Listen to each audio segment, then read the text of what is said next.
my name is Connor Murillo. I am the assistant archivist here at the Birmingham Public Library's archive. I've been here for about 5 years.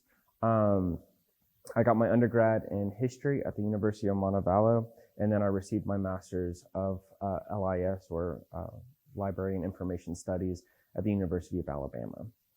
So what I'll be going over today, I did. So during my time at the University of Alabama, I decided to take an internship, and I interned here for about half a year.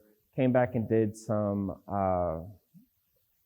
work with here, not as a full-time, but more of as a freelance researcher. And then eventually I was able to get a job here. So I'm going to be talking to you guys about the archives. Show of hands, how many people have actually been in an archives before? Ooh, everyone, awesome. Sometimes I get no one, sometimes I get a lot of people. So this is good. So a lot of this may be known to you, but I'll be talking about our archives in particular. I know that UAB has its own archives, but where we kind of overlap is a little bit different. There may be some similarities, but there will also be some differences. So what is an archive? As most of you probably know, we are a repository for information. A lot of this information is going to be in the form of physical documentation or physical artifacts. But you can have an archive of almost anything. Photographs, paintings, written materials, or even like physical objects. A lot of our documentation or a lot of our artifacts are going to be letters, photographs, or things of that nature, pamphlets, and these things. Now, like I said, some things can be archived that are physical artifacts, like medical tools. You can have an archive of medical tools or other instruments, or actual paintings or things like that. The Museum of Art has a very large collection, as you all know, of different archive materials of statues, porcelain, but also paintings. So that would be another instance of that. Moving right along, we do have quite a lot of physical materials, but we also have a lot of materials online that you can use.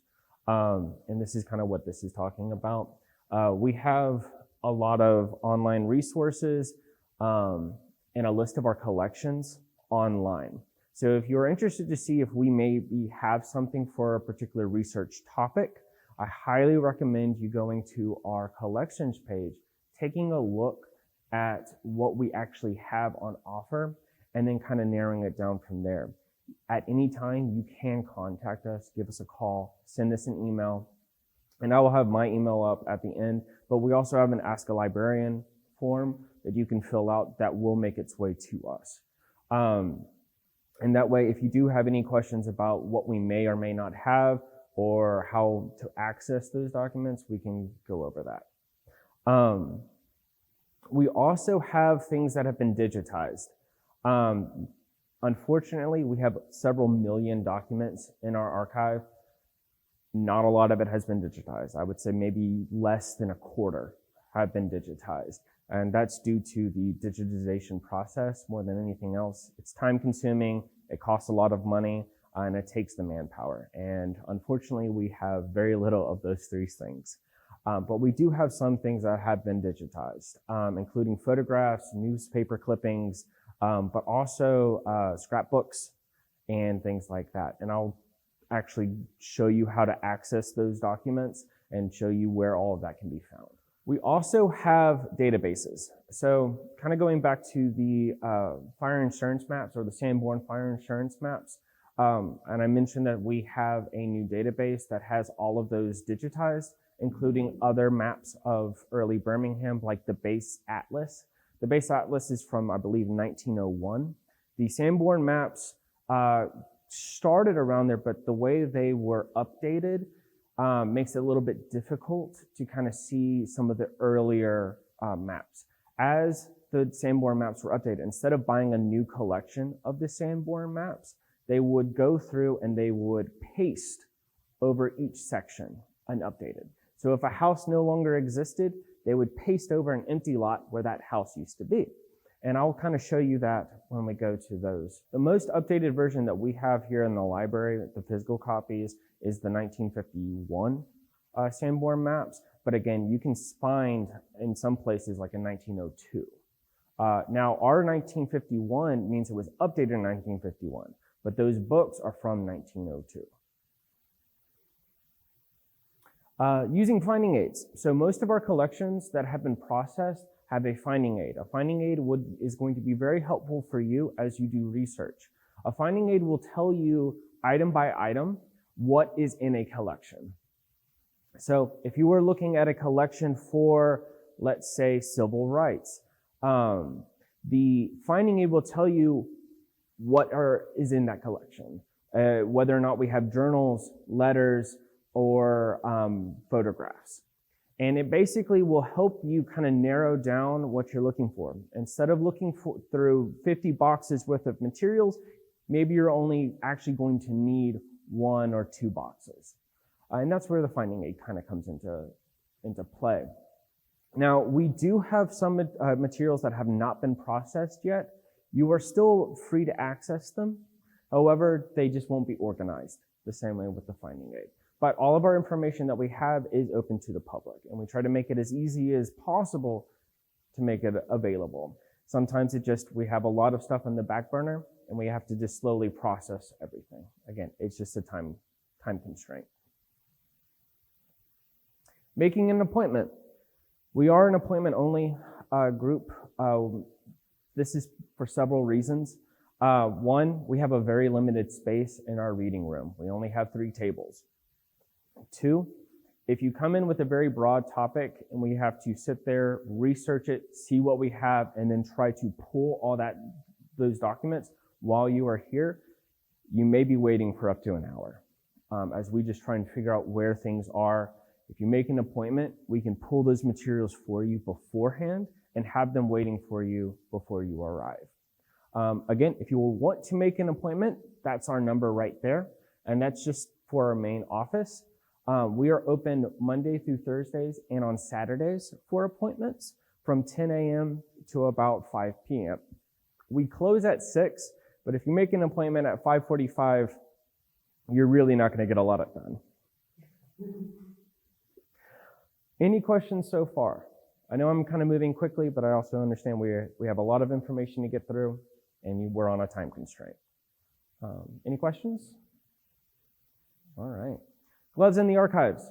It is a misconception that you have to wear gloves for every single material. In fact, we only require gloves for photographs, and that's because the oils on your hands can be toxic to the photographs. It will slowly start to erode, especially negatives. It will erode the enamels that make up the photograph. On paper materials, we actually prefer that you do not wear any type of gloves. And that is because you will lose dexterity as you're moving through the documents, and especially on very fragile like newspapers or onion paper or things that are just very old. You can end up tearing that material, and that's the opposite of what we want to do. So we only require gloves for photographs, and we actually don't use cotton very much anymore. We only use like throwaway rubber gloves. I think it's nitrile that we use. Yeah. Used to use cotton, but it's a lot easier just to have throwaway gloves, and that way people aren't like mixing up the gloves, and it could get gross. When you arrive, we do require you to fill out a registration form. There's this part of the registration form that has our rules and regulations. Each one is on there for a reason. We try not to pick on anybody, but we do have a list of rules that you need to follow. No pens. No pens allowed or any type of ink allowed in the archives. Can anyone guess why that is? No one? It's because if you try to accidentally make notes on a document and you use a pen, you have now physically altered an historic document, and we can't remove that. That is not preservation. And we have had people do that. They think it's perfectly fine to write on a document that's over 50 to 100 years old with a pen, like it's their own personal document. So no pens. Don't even try it. Pencils are perfectly acceptable, mechanical or otherwise.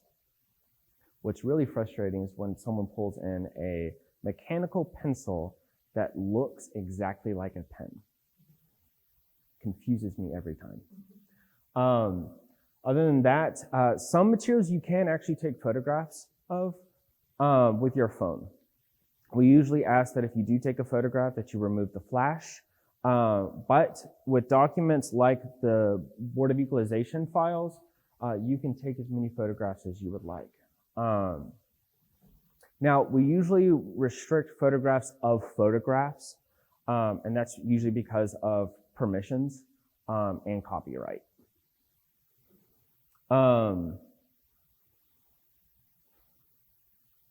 When you are looking at documents, we usually also ask that you leave the document flat on a table. So if you were looking at this document, you can remove it from the tray, keep it flat, but don't lift it up like this. And this is just to make sure that it's completely supported at all times. A lot of these documents do get a lot of traction, so a lot of people are looking through them. And one or two people looking through a folder like this, you're not going to see any damage. After hundreds and thousands of people come through over the years and they start looking through documents, this folder will not last long. So we really try to make sure that whenever people are handling these documents, that it is also going to continue to preserve so that the next group of students, so that the next generation can still access these documents and still actively look through this information. The PowerPoint is almost over, and then I will get into showing you a lot of our online, how to access finding aids and things like that in some of our databases, and I'll also be showing you what I've brought up here for you to look at. I know you asked for the city directories, the Board of Equalization files, and then the Sanborn maps. So I'll be getting to all of that. Next, this top part, we just ask that people fill out, really just so we know who you are, why you're coming into the archives, mostly because we're just interested in knowing what you're researching and how better we can provide information. Maybe you've asked for one collection, but we know two other collections that may be of assistance to you. We can, by knowing what you're researching, we can provide that for you. And then this bottom part is really just for our statistics, so we can show, yes, people do still use the library. People still come into the archives, and we are still relevant. Before coming to the archive, what I would recommend is doing pre-research first. Sometimes doing a simple Google search is enough to bring up resources for you that you may not have realized about that topic, especially with some topics that you hope is in the archives, but we don't have them. Or they're not in our archives, but they're in a different archive. Sometimes just doing that simple Google search will point you in the right direction and give you a good baseline for your research. Next, checking our list of collections. If you think we have something, check our collections first. Again, it may be that we don't have it, another archive might have it, but this again will give you kind of a pointer of, oh, they have this, but they also have this. I didn't know that. So let me ask about this as well. Again, it'll give you a nice baseline of what to expect when you come to our archive. If you just show up without having done all of this, you may have done a wasted visit. And I really hate turning people away or telling them, I am so sorry, but this is not at our archive. This is actually at this archive. And that has happened before. If you see a collection that you're interested in, I would recommend looking at the finding aid, because maybe we have something about a person you're researching or a place, but maybe it's not that right information, or it's just specific business records, but what you need are events or things like that. The finding aid may be able to tell you what we have and how much of something that we do have. And again, I'll go over and pull up a finding aid for you so you know what you're looking at and you know how to kind of navigate it. But after that, also, if we don't have a finding aid online, you can always contact us and we can see if we have one digitally and we can email it to you. If not, often we have finding aids in a physical format and we can pull that out for you as well. Making an appointment. again, give us a call, send us an email, set up an appointment. Again, we are pretty flexible as long as you give us a heads up. And we will have those materials ready for you when you get here so you can get straight into the meat of your research. Fill in the registration form and then enjoy your visit. We try to make the archives as a very welcoming place, a place where you can actually come and do your research and get good service. And we do care about that. Any questions, comments, concerns? Yes, sir. Not a registration form, but the other form you showed, is that something you got for you? So you will receive it. You will receive it once you enter, and we can kind of look at what you're doing. Often, if you've already contacted us to make an appointment, we'll do the reference interview. We'll ask you what you're researching. If you can be as specific as possible, that helps us a lot. Because if you just tell me, hi, I'm researching civil rights. Excellent. That is wonderful. There's so much on civil rights. Are you looking at Fred Shuttlesworth? Are you looking at Martin Luther King? Are you looking at the bus bombings? Are you looking at the bombings of the... Right. There is a lot of topics. So if you can tell me, I'm researching this specific bombing that happened at this location, I can go in and see what we may have on that. Or I'm looking at this particular person on this particular date leading up to a specific event. Again, we might be able to pull some more information on that. But just telling someone, I'm here to research civil rights, there is so many documents, so many books, so many documentaries. There's so much information that's floating around there that can mean almost anything. We're here to assist you, but we can't pave the way for you.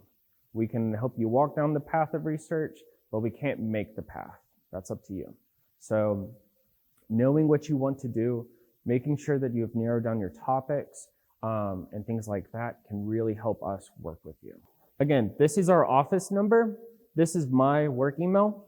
And again, if you have any questions or concerns, feel free to send me an email.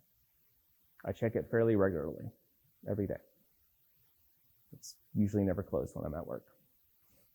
And I usually work Monday through Friday, and occasionally Saturdays. But as soon as I see it, I'll try to get back to you as soon as possible. All right, so that ends the slideshow. So now let's get into some of the little bits. This is our website. So when you type in Birmingham Public Library, it'll take you to this page. And from here, if you want to get to the archives, explore BPL, over here to the archives. You could probably also just Google Birmingham Public Library's archive, and you would be able to be pulled up to this page. But if you're just going from our website, this is the easiest way to get here. From here, you have some history about the archives over here, but over here is really what you're going to be looking for. At the top, we have collections. So this is, again, that list I was talking to you about, that what we have in our archives, what we have available. And a lot of times there are finding aids attached to those descriptions. So if I click here, that is not what I wanted. If I click here, it brings up the alphabetical list of our collections going down here, but then we also have a subject list over here. So just for an example, if you are interested in civil rights, let's say in just Birmingham, and you click on this, it'll show you which collections we have available, not online, but in person. It'll give you a small description of what's inside. Then it will tell you how large the collection is and if there is a finding aid available. So let's go down, let's see. Our digital collections are right here, but I'll go back to the our databases. This is where you're going to find the fire insurance maps.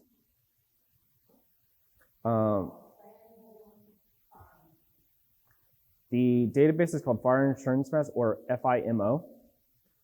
If you click that, should take you to the page with the fire insurance maps on it.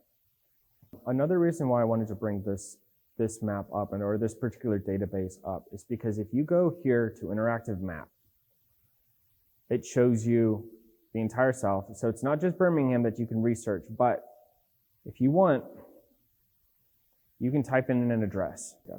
All right, Park Place, here we are. If I click on a spot,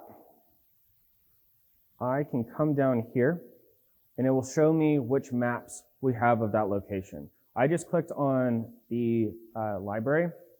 Then what you can do, insurance maps. These are the Sanborns. One, it will tell you what date of the Sanborn it's active. It'll tell you how many sheets, the map type, the publisher, the year, but then also which volume. A lot of the Sanborn maps have multiple volumes because of the size of Alabama. This kind of breaks it down for you and tells you exactly in which volume that location is going to be found. You can then click, let's say the 1911, one of the earlier ones, show. It'll overlay the Sanborn index. You might have to kind of play around with it a little bit, especially typing in an address. The more accurate you can be or the more specific. But again, you can overlay the Sanborn map. It'll tell you which volume, where exactly to go. Not only that, but if you click here, it'll take you to the Sanborn map. With this, if you are looking up something specific, especially for a research class, and you're trying to find a particular map or see where a street, how it's developed over the years, being able to overlay it kind of makes it a little bit easier to find those specific locations in the Sanborn map. Again, it's a multi-volume collection. The physical volumes are very large. And instead of having to look through the index and kind of go down, you can type in the address and we'll just go through the process from here. What's the address?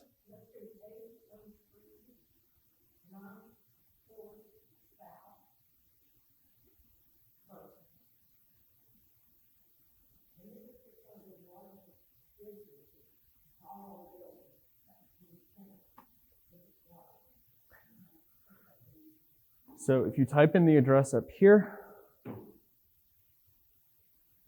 it'll show you as close as possible where it's going to be. You can hit the show, you can hit the show button, so you can have the overlay. And this will also tell you, so 186 means it's on page 186. It is overlaying the index on top of that location. So if we know that it's page 186, if I clicked on here, Insurance Maps of Birmingham, this is volume 2. I go down to page 186 and click on it. So 186, this is going to be it. You can zoom in and focus on a particular spot. And because these are very high quality scans, you can actually zoom in quite a lot. So you, especially on some of the later maps, you can actually see where they've pasted over different spots. Now this is the 1911, so it's going to be one of the earliest. If you looked at the 1950, you would actually see those paste marks.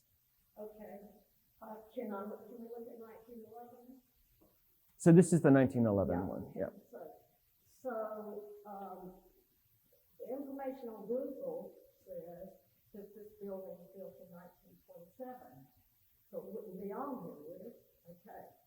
So, you see that? You got to read your history, right? So, either Google's wrong or not. I don't know. It's also a Tudor Revival building, if you look at it all. It's built in a Tudor Revival style. Looks more 20s to me. The gable building. Yeah, looks more 20s to me than 1911. So we've got some discrepancies there, right?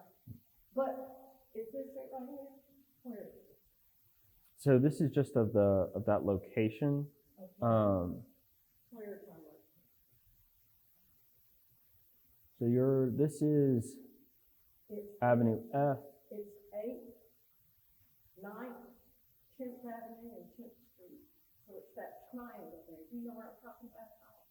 Bessie Estelle Park or the, Church of the Clock? Oh, that's right there. No, but what we can do is pull up this. So this is the index that I was mentioning, and it will basically, this is what you would use, and you can still do so, but we can try and find, you said 8th Avenue? Yeah. Yeah, the triangular corner is 8th Street, 9th Court, 10th Avenue, and 10th Street. So, This is 9th Avenue South, right here, or Avenue I. here is it, right? 10th. So, This is 11th, here's a triangle, 187. 187. Could that be it? So again, I think that, this will tell you which page you need to go to in the volume. If you needed to go further over, it would tell you which volume. So this is 187. And then you can just scroll down over here to 187. and again, this is 1911. Okay, As it loads. okay, so, So this is 9th Street right here, Avenue H. Some of those areas. street, so that can throw you off too. So if you get confused like that, like, look at this, that's what the archive is for, right? Yeah. Mhm.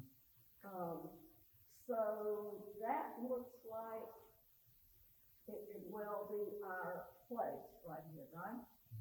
So in 1911, if we're right, I think we are, see that triangle place?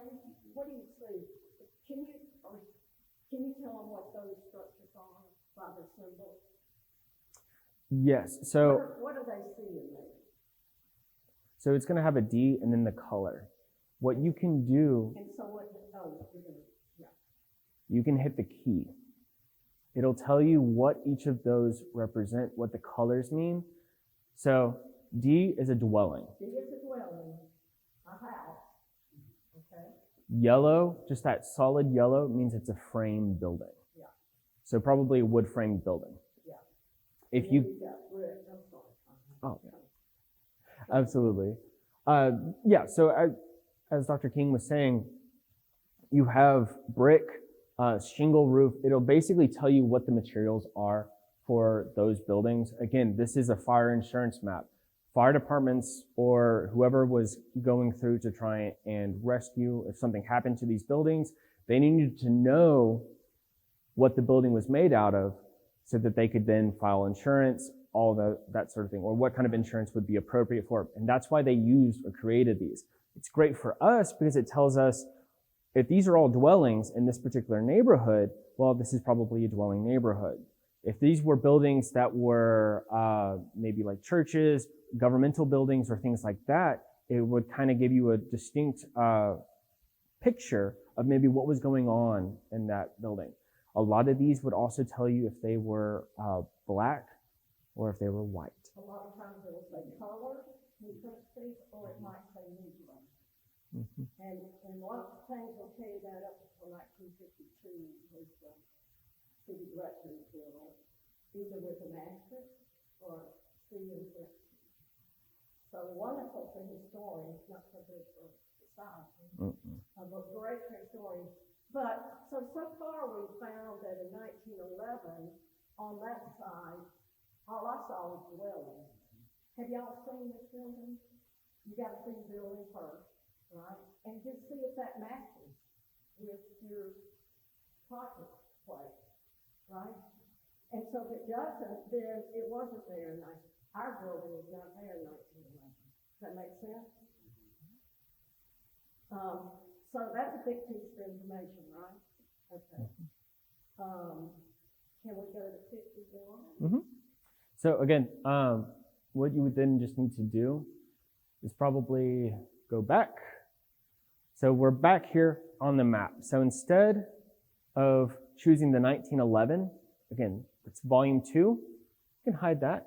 But then what we can do is show the 1950 and see if it's changed any. So again, this is 186, but we can also see maybe 187 might serve us better. So then we would just come down here, click on the map. So again, this is going to be revised to March 1950. It even says it at the top.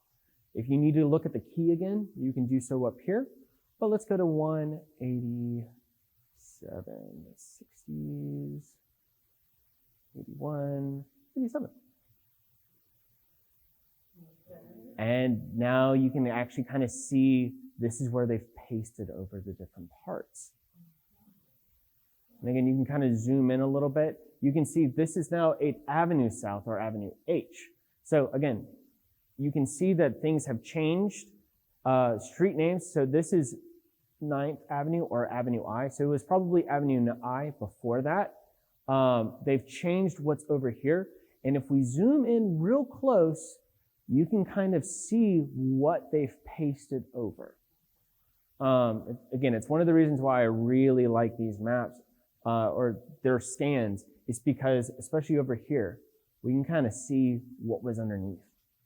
I was confused on that because very clearly this is a brick building that's there now that looks like it's built in the 20s. And there's a gas station in front. So we may be off. Huh? Right here? Okay. Okay, so this is our correct place. Okay, all right. So we are looking at the wrong piece of land, is that what you're saying? Yes. And I think it's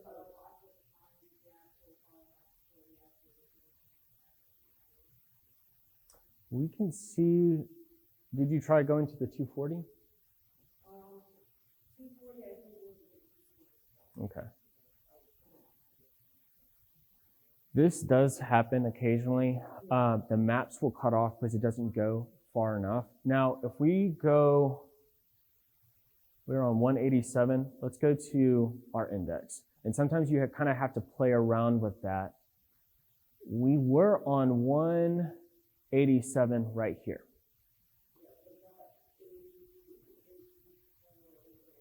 Right. That's not going to be a page number. The only page numbers are your big bold. This is going to be a location number. Yeah. But as we saw on page 187, this tip, probably right down here, has been cut off. And again, that did happen. A lot of these maps are being put together by hand. Either A, they didn't extend far enough down, or they didn't cover every location. Things changed. Or what should we do about them finding this place on the sand board? so what you could try to do is either to compare maps. You know where it is located on like maybe a current map, try and do that overlay, or even have two maps open, trying to figure out exactly which page it's going to be. Compare streets. So this is 11, this is 10th Street. You have 8th South. It's probably, might be an avenue, yeah, 9th Avenue. So It's 9th Court, 8th Avenue, what did I say?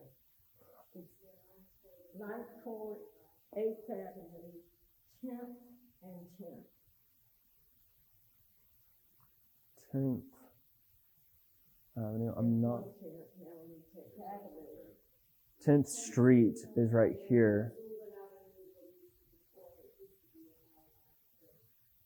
And then this is 10th Place is right here. But this, what we're doing right here is what you would need to do if you're trying to find something and you're missing it on the map. Going back and forth, double checking your maps. Let me just show you this.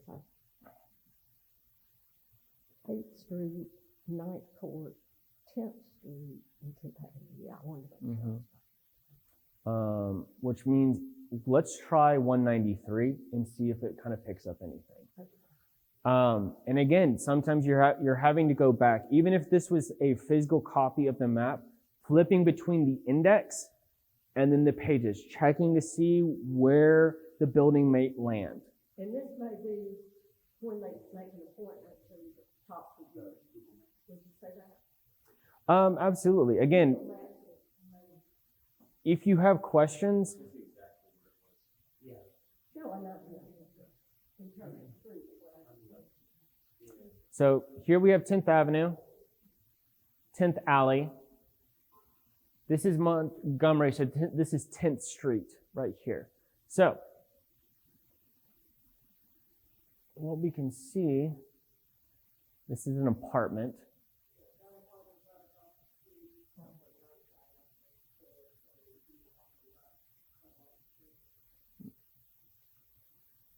And probably what I would start asking is, how far along in your research have you gone? What have you looked at? Have you been able to find anything? I would then probably do the same thing that we're doing now, going back through the maps, double checking where they are. You might be able to check the city directories to see if anything pops up for a particular year, or if there was a name change in some of the streets, making sure everything lines up correctly. Okay, so let me get a definitive answer if we can. Sure. Will they be able to find this on a Saturday?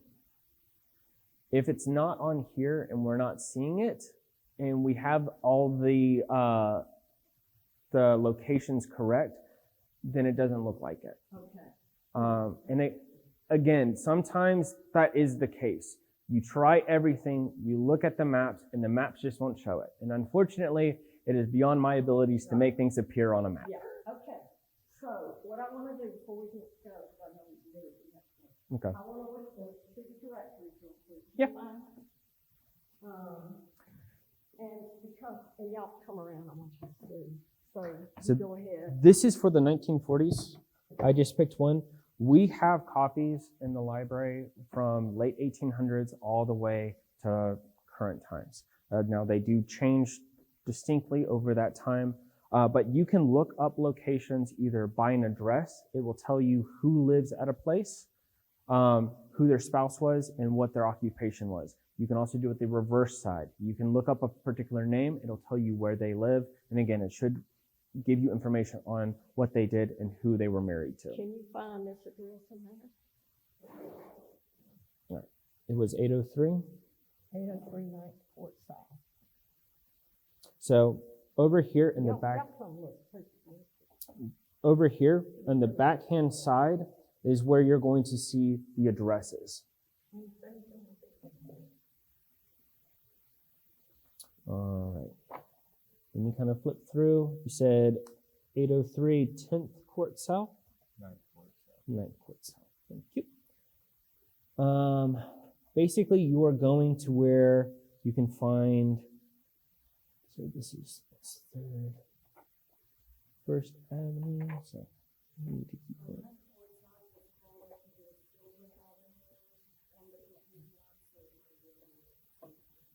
Okay. Yeah, let's see if the 9th Court is there, and then we'll check the other name. But again, you would basically go, this is 8th, 9th is starting over here. And make sure you're in south and not north. Mm-hmm. And the way they're going to do it, this is 9th north, but then you have 9th south. So all the 9ths are going to be together. All the 8ths are going to be together. You see that? North has an N, south has an S. So that's critical, and you'll be all over south. 9th Avenue North. Let's keep going. 9th Court North. So the next one, 9th Court South. Okay, let's see what we got in there. This 1950. Anything that looks. Well, once you have that, then you can go down to the actual addresses. So you said 801? 803. 803. Utopia Clearance in Dyers. Okay, so we know this building was there in what, 1940? This is 1940. Pretty sure it was there in 1940. It needs to verify. And that's what we're trying to do now, okay?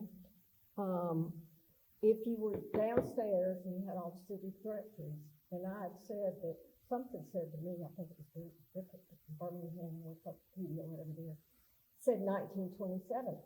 That's a great start date. So you would go to the 1927 or 1926, 1928 city directories, right? Because I've given you that date. Let's see the price. And in 1927, you would go through this process and see if you see something that would be this, right? You'd have a single building, I think, with multiple tenants in it. And you said it was the Gable Square Yeah. building? So if we look down, 807 Gable Square's Delicatessen, Delicatessen. And then there's also the drug company under that. Okay, So that- maybe that's something you could also check and see if any of the addresses maybe got shifted over time. Maybe some of the numbers have changed. But then you could look But up, you're right on it there. but then you could check 807 on the maps and see if that building pops up. Okay. And again, that's what he's for, right? To help you figure this out, because it's a detective game. That's what history is, right? And when you're trying to find a local place, you've got pieces to work with, and they got to fit. We can't have something sitting down here that just doesn't fit in HPP. And kind of going off of that, a lot of these materials, the Sanborn maps, the city directories, the Board of Equalization files, these are tax assessment documents for buildings. All of these are puzzle pieces. Yeah. You keep talking if you need to get stuff together, because I know you need to. But these are all puzzle pieces. It's going to be your jobs whenever you're doing the research to put those pieces together so you can tell the whole story. These are just going to get you those little tiny pieces. One thing may lead to another. The city directories may lead you to the Sanborn maps. The Sanborn maps may lead you to the Board of Equalization files. Each thing is going to lead you to something else or give you something else, another puzzle piece. It's going to be up to you to put those together to tell the whole story. And so if in the city directories, there's no Gable Square, or no tenants, if they're residents, then you'll know it wasn't there in 1927 or 1926. But when you get to, when it first pops up as either Gable Square or some tenants in there, it's switched from residential to commercial, that might be the thing, right? You follow me? So you got to narrow down, and you can narrow down the pretty close date of construction, city directory. Sanborn was the one that contributed this to the If you have an address or parcel number, what we could also do is check to see if there is a Board of Equalization file. Again, they're organized by parcel number, not by address. But if you have the address, we might be able to figure out what the parcel number is. We could see if there is a file. So let's open it up and just show them what they can find. This is Washington Elementary School in Titusville. Sometimes there are photographs. A lot of times it'll have information on the construction materials used, maybe some measurements. This is a school building, so it's not as much, but we also have these for residential and commercial buildings. And a lot of times it'll give you a footprint, like a floor plan or something like that. I wouldn't call it a floor plan, but I would call it measurements because it kind of gives you a layout, but it won't tell you what's inside, what's on the floor plan. Right. But it'll give you a outline. Mm-hmm. And so again, if it cannot possibly be this building, then it cannot possibly be this building, right? A lot of times they'll also list what the buildings were, what they became, and there will be little notes in the margins. If you look at this, it even says down here, Washington School. If things had changed or if the place was vacant at some point, you would probably find a piece of paper that says vacant at this time, and then underneath it, 1950 building, or this was a school.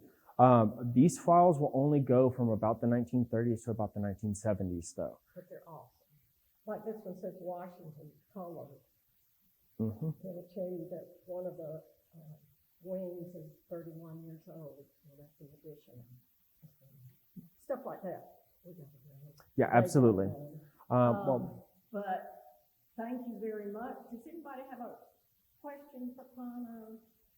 and again, you guys can always email me if you think of something later, or you can give us a call. But yeah, again, a lot of this is going to be little puzzle pieces for your research, but putting it together, you may be able to put together a timeline, see what the building is, see what it became, or why it's significant to a community. And again, you can find out the race of people, before up to 1952 in the city directories. And so CBC out the sign and these colors. Some years it'll have an asterisk.